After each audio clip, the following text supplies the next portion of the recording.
A Constituição Federal, em seu artigo 2º, dispõe que os poderes legislativo, executivo e judiciário são independentes entre si.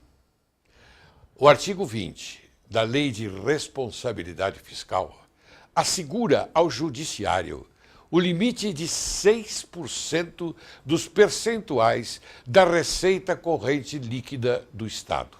Em razão da autonomia financeira e administrativa garantida pela Constituição Federal aos tribunais, conforme o artigo 98, parágrafo 2º, as custas e emolumentos serão destinados exclusivamente ao custeio dos serviços afetos às atividades específicas da Justiça.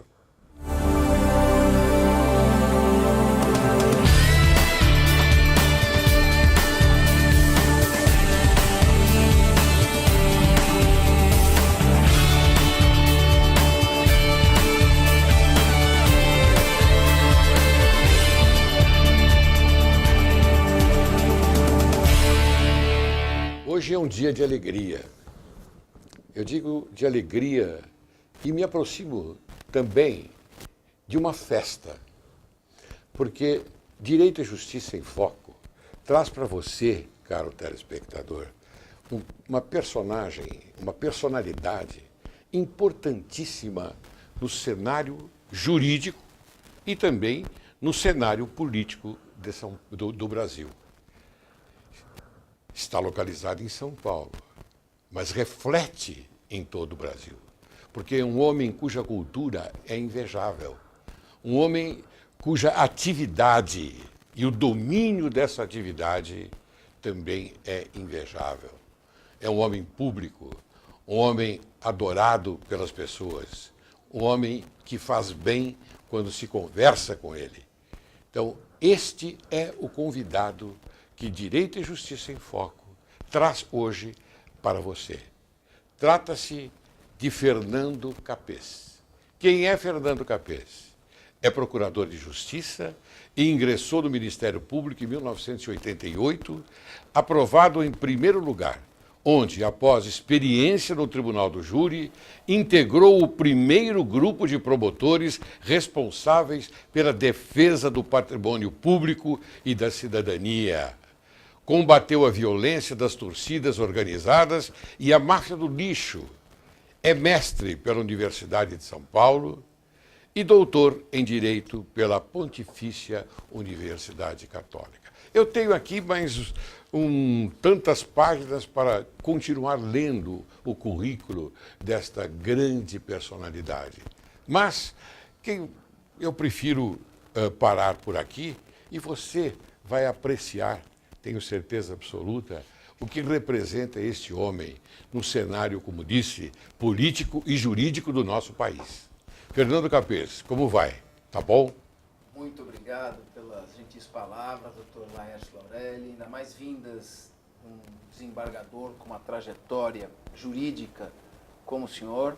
Parabéns pelo programa e é importante para as pessoas que o assistem que tomem conhecimento de que o direito em foco, a justiça em foco, são coisas diretamente ligadas ao cidadão e que podem fazer a diferença na sua vida. Portanto, essa iniciativa é digna do maior aplauso, não só da nossa parte, mas eu tenho certeza por parte de toda a sociedade. Parabéns pelo programa. Muito obrigado, Capês, muito obrigado. Mas hoje aqui eu tenho uma série de perguntas e a produção fez perguntas extensas e você vai ter que respondê-las, tenho certeza absoluta. Faz parte, vamos, com o maior prazer. E o telespectador está aguardando, tenho certeza também. Então, Capês, o Judiciário de São Paulo tem um elevado número de processos e um escasso número de funcionários que acaba por trazer prejuízos aos jurisdicionados, que não conseguem atender a demanda face o exagerado número também de processos que dão entrada diariamente nas varas judiciais. Então, Capês, como é que você vê essa historinha que eu te contei?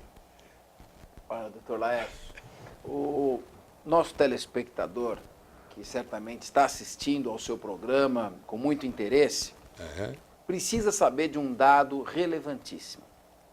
Na Justiça do Estado de São Paulo, no Poder Judiciário Estadual do Estado de São Paulo, tramitam hoje 18 milhões de processos. É verdade. São 18 milhões de processos e 600 mil recursos em tramitação no Tribunal de Justiça.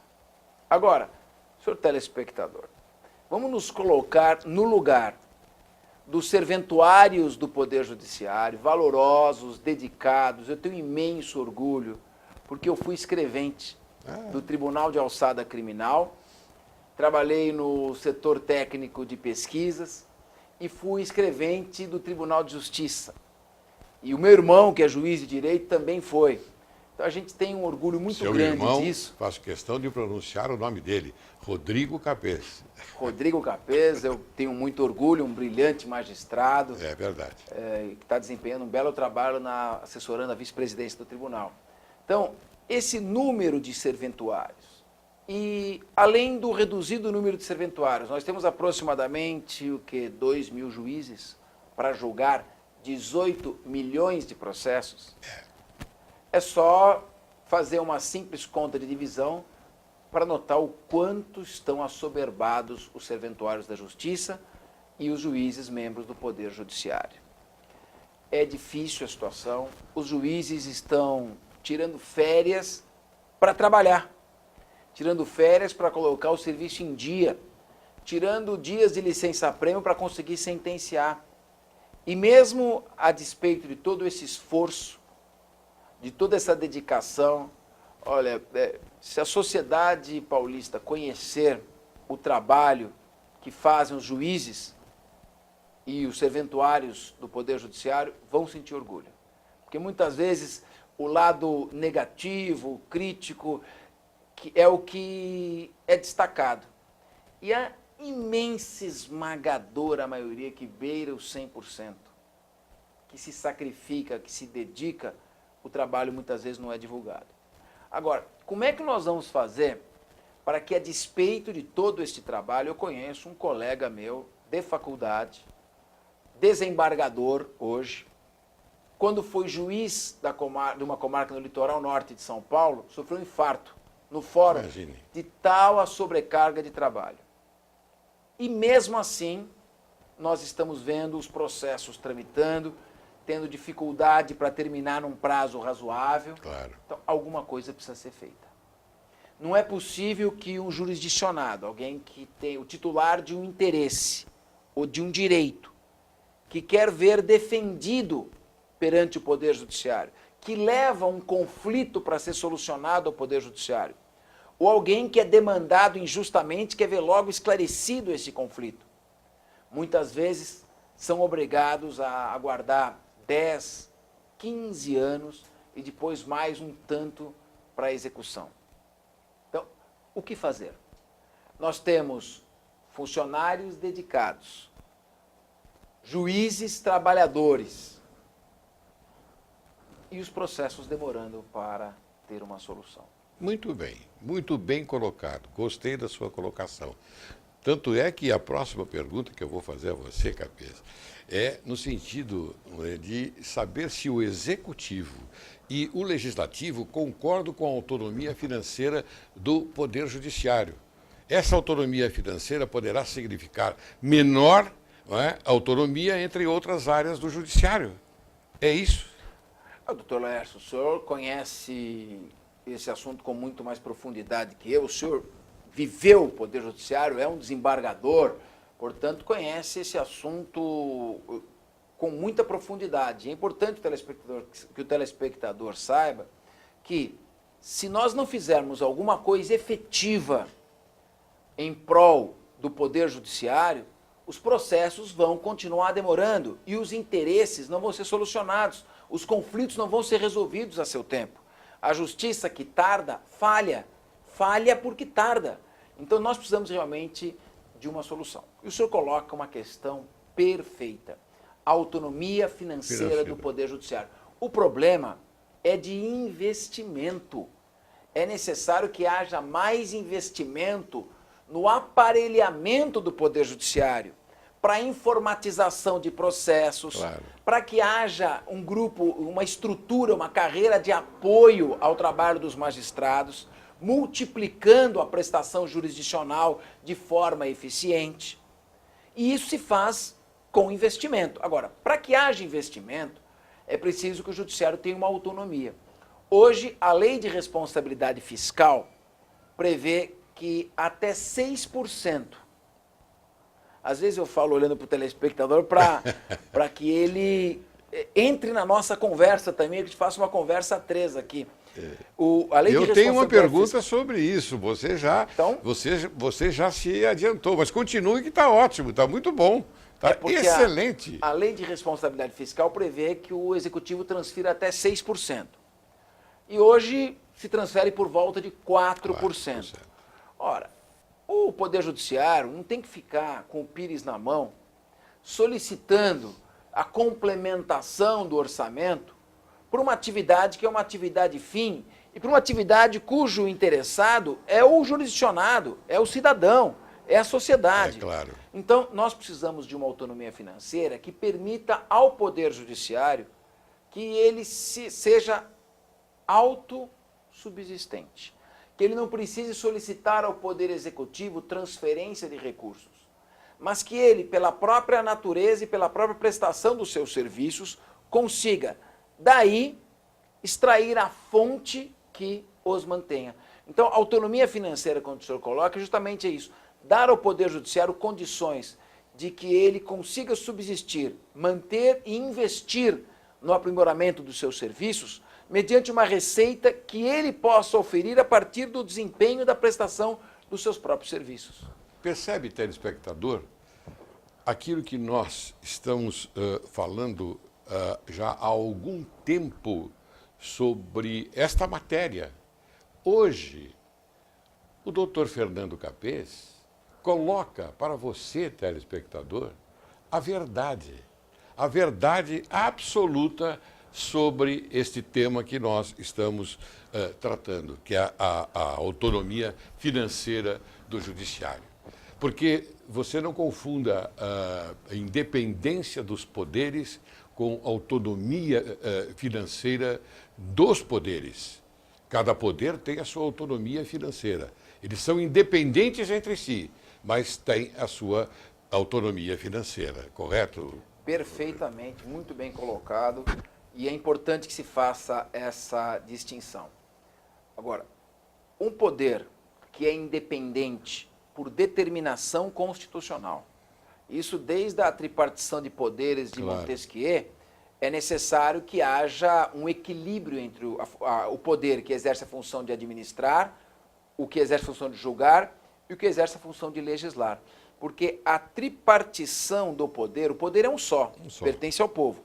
Quando você divide o exercício do poder em três funções, administrar, julgar e legislar, nós estamos querendo evitar a concentração de poder. Porque a concentração de poder sempre acaba levando ao abuso.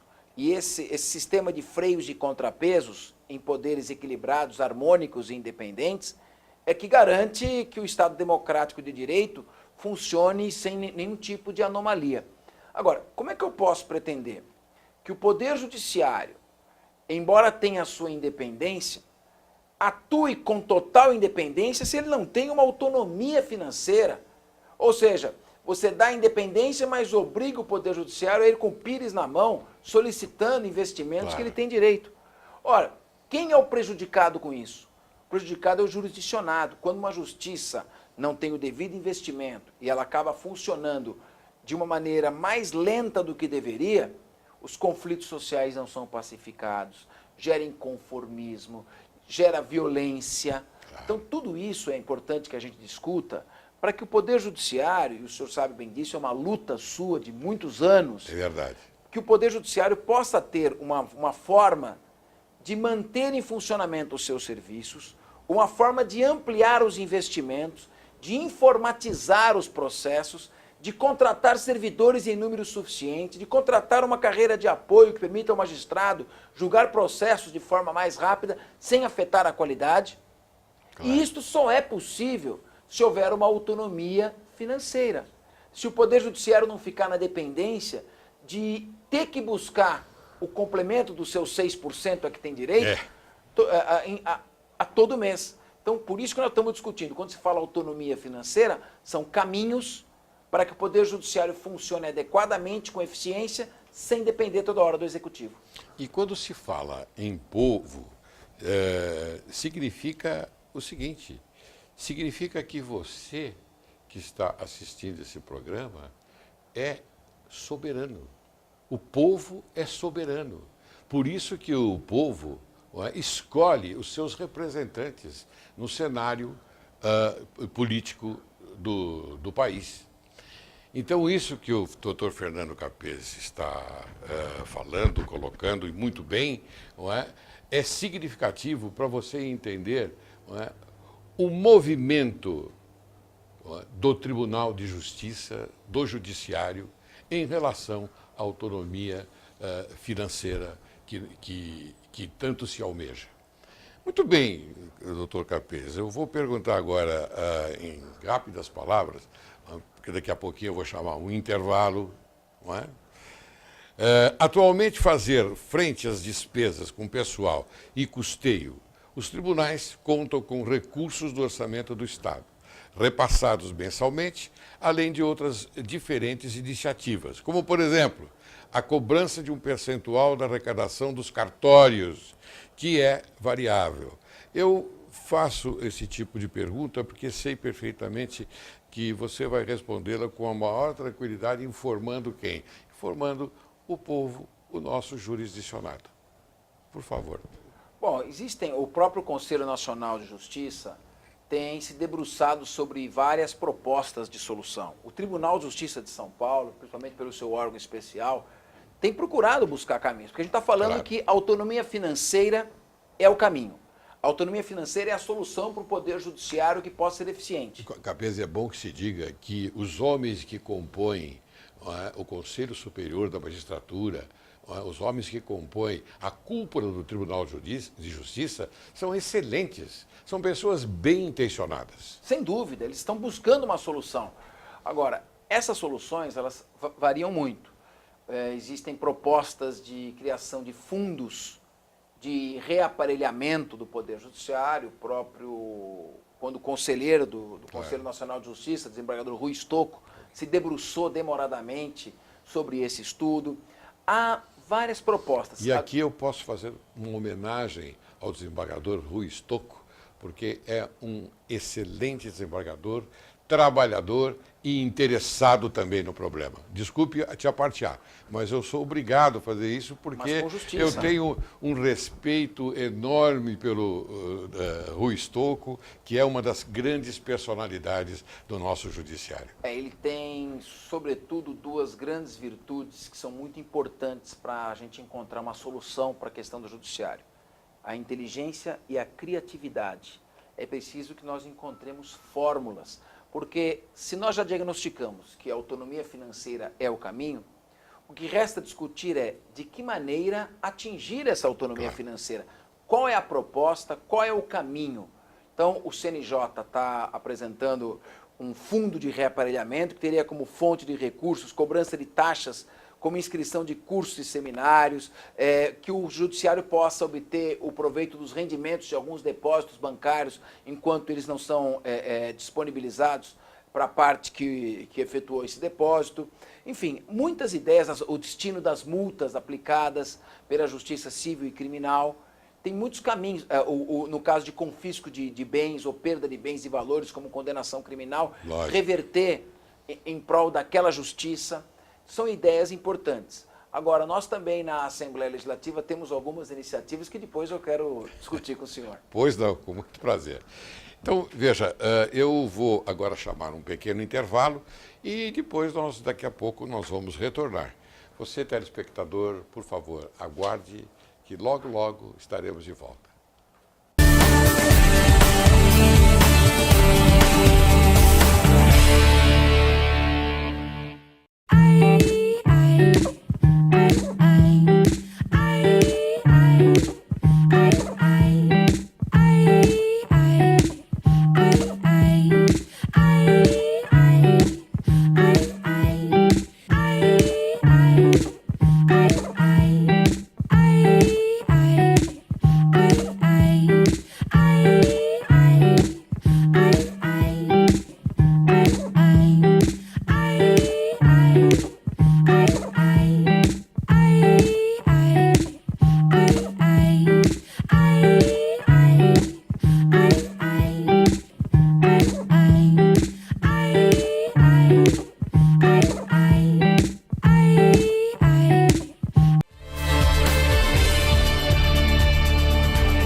Ao retornarmos, sou obrigado a lembrar a você, telespectador, que Fernando Capês é deputado estadual. E na primeira vez que foi eleito, em 2004, 2006, teve 90 e poucos mil votos.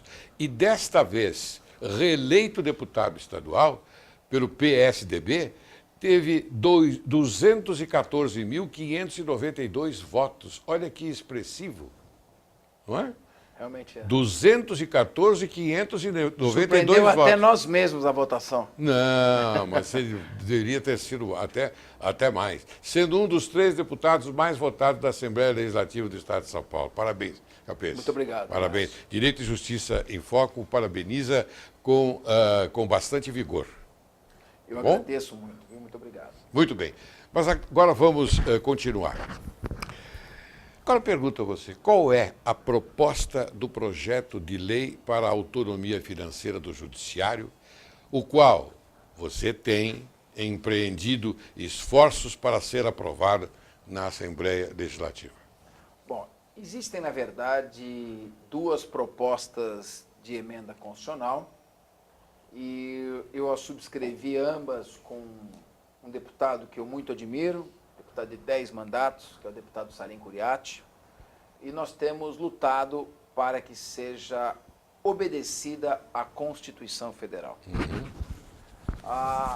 Em dezembro de 2004, há aproximadamente 7 anos, houve uma reforma constitucional.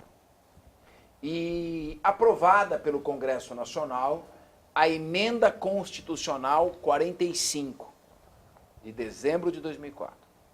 Portanto, doutor Laércio, não se trata da minha opinião, da opinião do senhor, da opinião do telespectador, que são opiniões que nós respeitamos muito. Claro, claro.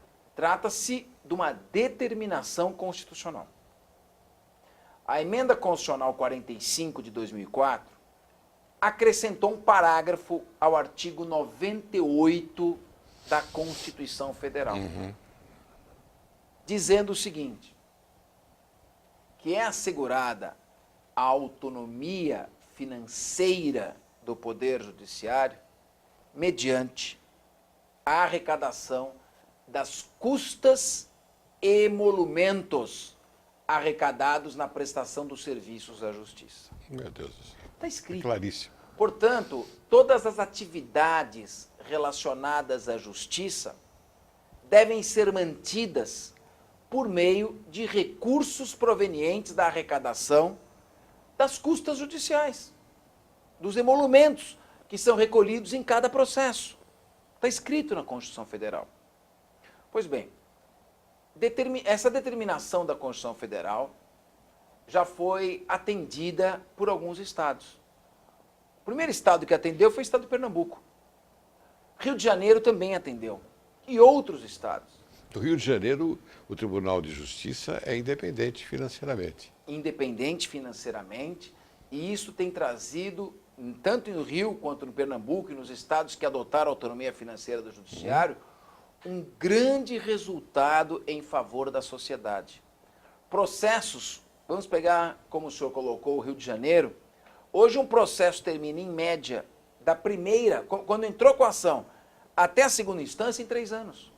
Que coisa. Um processo leva 3 anos. E agora, se houver alguma reforma que dê às decisões de segundo grau autonomia e autoexecutoriedade, isso vai proporcionar ao cidadão um acesso muito mais rápido ao seu direito.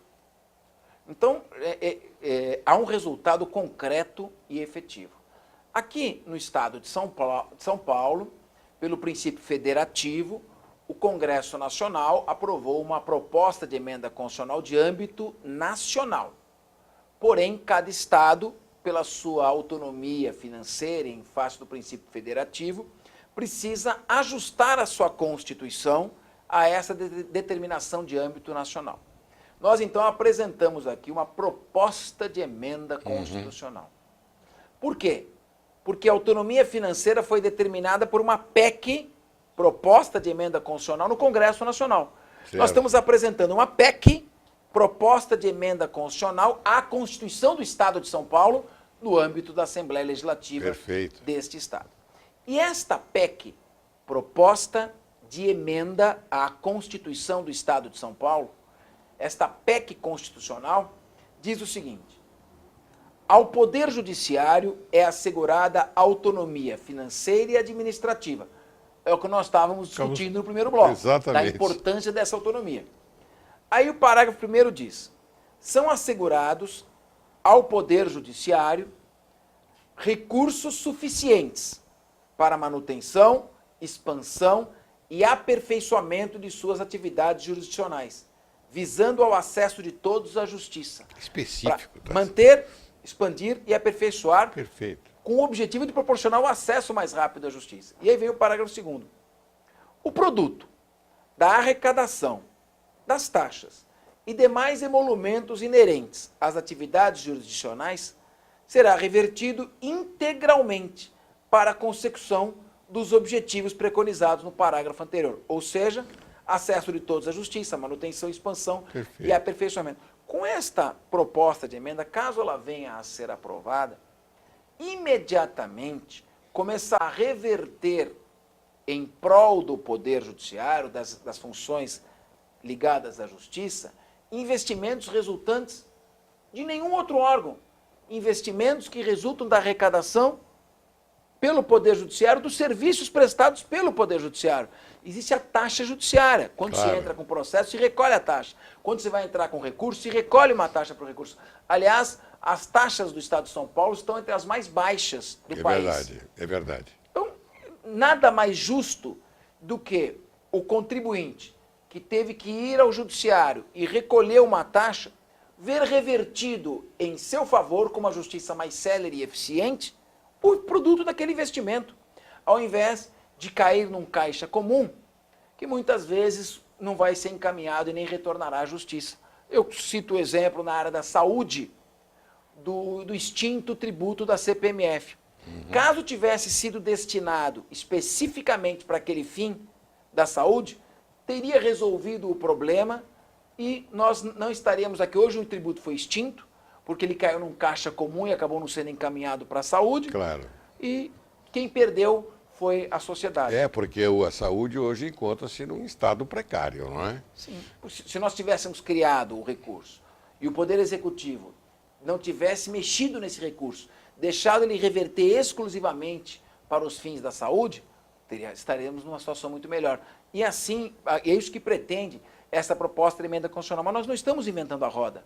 Estamos apenas querendo que o Estado de São Paulo se ajuste à situação determinada em 2004 pela Constituição Federal e siga o exemplo de outros estados que fizeram esta modificação, que adotaram a autonomia financeira do judiciário e nem por isso quebraram, tiveram dificuldades. Pelo contrário, a justiça começou a funcionar mais a contento e muitos problemas que são resolvidos com investimentos de outra área acabam nem sendo necessários, porque a pacificação dos conflitos torna uma sociedade menos conflituosa, em que haja menos atrito e, portanto, uma sociedade menos dispendiosa para os cofres do Estado. Eu sei disso, mas você não está inventando a roda, mas a roda ela tem que se ajustar, não é, às engrenagens do sistema.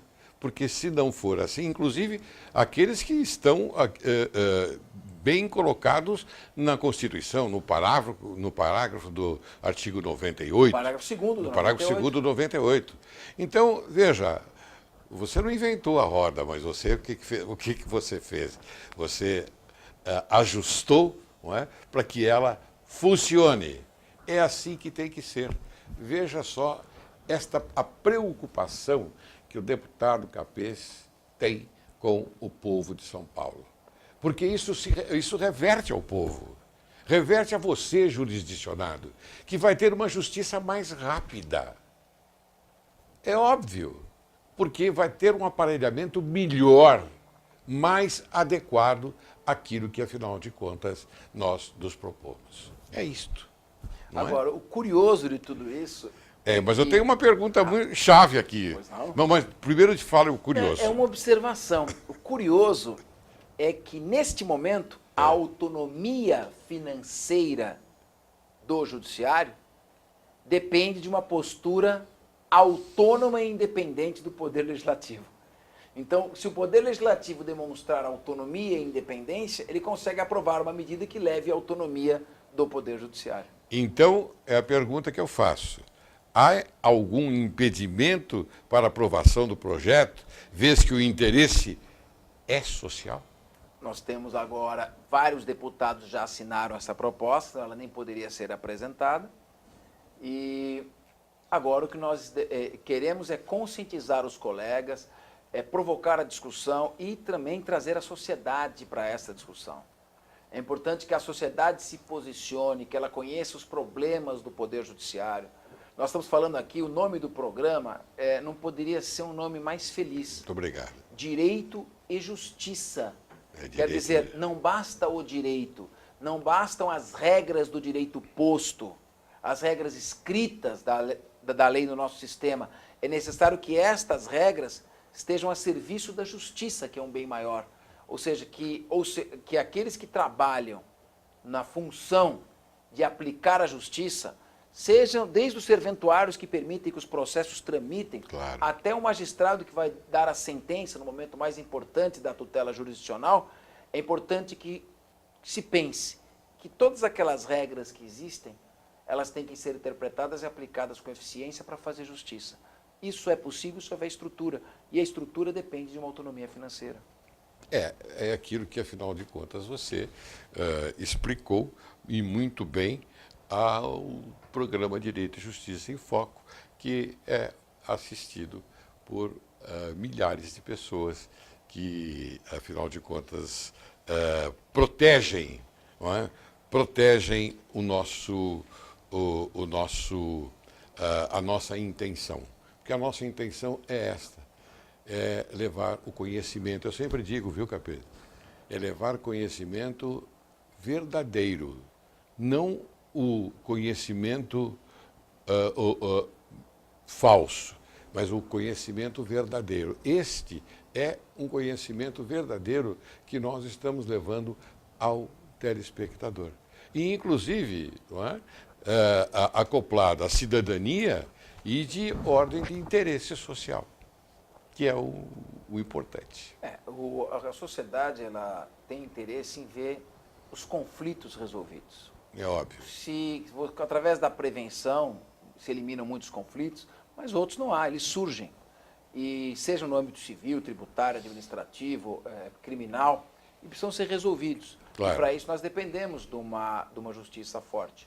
E eu cheguei a apresentar também um projeto de lei que permite que a justiça seja desafogada, em parte, por ações em que o Estado é a parte. O maior número desses 18 milhões de processos que atolam a justiça e sufocam a justiça paulista são de ações propostas pela Fazenda Estadual. Ou ações em que a Fazenda do Estado é autora, ou ações em que a Fazenda do Estado é ré. É um grande número. Nós estivemos conversando com o Procurador-Geral do Estado, que é o Dr. Elival da Silva Ramos, que não é apenas Procurador-Geral do Estado, é um grande jurista. Ele é excelente, é professor titular de Direito Constitucional da Faculdade de Direito da Universidade de São Paulo. Trocamos uma ideia com ele e apresentamos um projeto que ele chegou a elogiar. Ele permite que a Fazenda do Estado faça acordos administrativos, quer dizer, antes mesmo de entrar com a ação, ou judiciais, quando a ação está em andamento, em causas de até 60 salários mínimos. Até 60 salários, pode ser feita uma transação em que a parte muitas vezes aceite receber aquilo em prestações, aceite receber um valor menor, mas de imediato, e dando alguma vantagem ao Estado, autoriza que ele faça uma transação.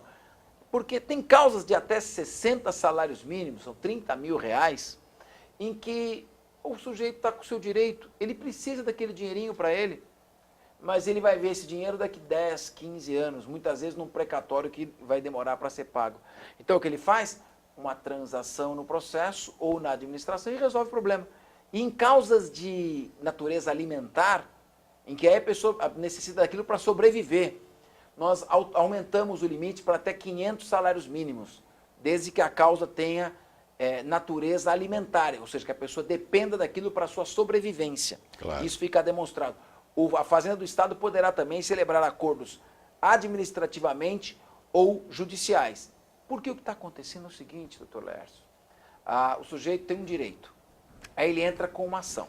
Uhum. Ele faz o cálculo, bom, eu tenho certeza que eu vou ganhar esta ação. Por que eu tenho certeza? Porque é jurisprudência pacífica. Os tribunais já decidiram desta maneira. Não tem chance do Estado ganhar esta causa. Está claro que eu vou ganhar, é evidente que eu vou ganhar. No entanto, o representante do Estado, que é o procurador do Estado, não pode fazer um acordo. Porque sem autorização legal ele pode responder até por improbidade. É verdade. O que acontece? Começa uma indústria de especulação em que escritórios especializados adquirem este direito. Eles, é uma expressão muito técnica, se subrogam no vínculo, ou seja, eles passam a ser os donos daquele direito, pagam um valor insignificante para o titular e aí apostam na demora, porque quanto mais demorar, mais aumentam os juros. Moral da história, quem tem o direito foi prejudicado, porque vendeu a um preço ínfimo, insignificante. O Estado é prejudicado, porque embora ele demore para pagar, quando tem que pagar, fica aquelas contas monstruosas que atrapalham as administrações seguintes. Só lucra o especulador.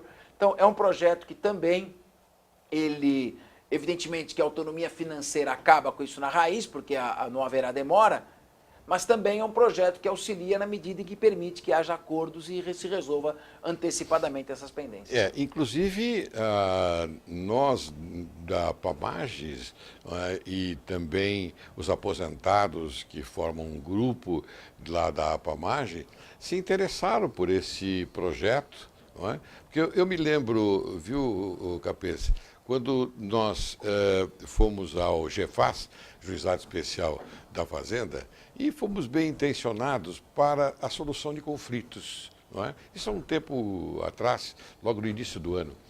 E nós todos estávamos entusiasmados em resolver aquelas situações, não é? Juizados especiais. E nós encontramos uma dificuldade muito grande exatamente com a Procuradoria do Estado e com a Procuradoria da Municipalidade. Não havia acordo, mas de forma alguma, de forma alguma. E tanto é que nós, então, paramos com essa atividade, porque não se podia fazer acordo. Não é? O mundo precisa de interpretações modernas. Esse negócio de não faço, não faço, não faço, isso fica muito bem no século XVII. Claro. Né? Com o Luís XIV, né? Claro, claro, claro. Agora não, agora nós temos que avançar. Avançar, e é a velocidade do tempo, não é? Essa velocidade que nos procura para que a gente possa resolver e dar soluções mais rápidas. Não é? É uma necessidade, é uma demanda da sociedade, e acho que o Poder Legislativo, no caso a Assembleia Legislativa do Estado de São Paulo, que legisla leis estaduais para o Poder Judiciário Estadual e para a sociedade no âmbito estadual, ela precisa funcionar. E nós vamos levar essas questões ao governador Geraldo Alckmin, Ótimo. Que tem se mostrado muito feliz com todas as iniciativas que auxiliem a prestação de uma justiça mais rápida. Eu tenho mantido bons contatos com o governador. É um bom governador e tenho certeza absoluta que ele vai... Um homem da justiça. Exatamente. Então, realmente nós temos aí já uma boa notícia. Claro. Temos um bom apoio. Precisamos acreditar. Capês, vamos mudar um pouquinho de assunto? Vamos. Hã? Pronto. Você é professor também. Também. Você é escritor, não é? Sim. Olha aqui que eu trouxe para você.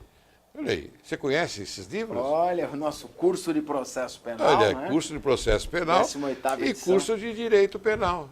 Olha que maravilha. Então, o curso de penal, o volume 2 da coleção. Volume 2 da coleção. Então, é a 11ª edição. E o do processo a 18ª são esse curso vermelhinho, eles são 4 volumes. Sei. O volume 1 é a parte geral, o 2 e o 3 são os crimes da parte especial e o 4 são 15 leis especiais. E o azulzinho é o curso de processo penal. Graças a Deus, caíram na aceitação aí do público jurídico tanto dos estudantes nas Mas faculdades... eu dou aula da parte geral do Código Penal, inclusive, com o seu livro. Olha, é uma... Eu coloco o seu livro... Para mim é um motivo de orgulho. Mas é lógico que o seu livro é realmente um livro fácil de ser entendido. Então, você que estuda direito, não é? Você deve, pelo menos, ler o Código Penal e o Código de Processo Penal do Capês. Dá um trabalho escrever fácil, porque eu escrevo uma página 10, 15 vezes, até escrever da maneira mais fácil e com o menor número de palavras. Mas é fácil de entendimento.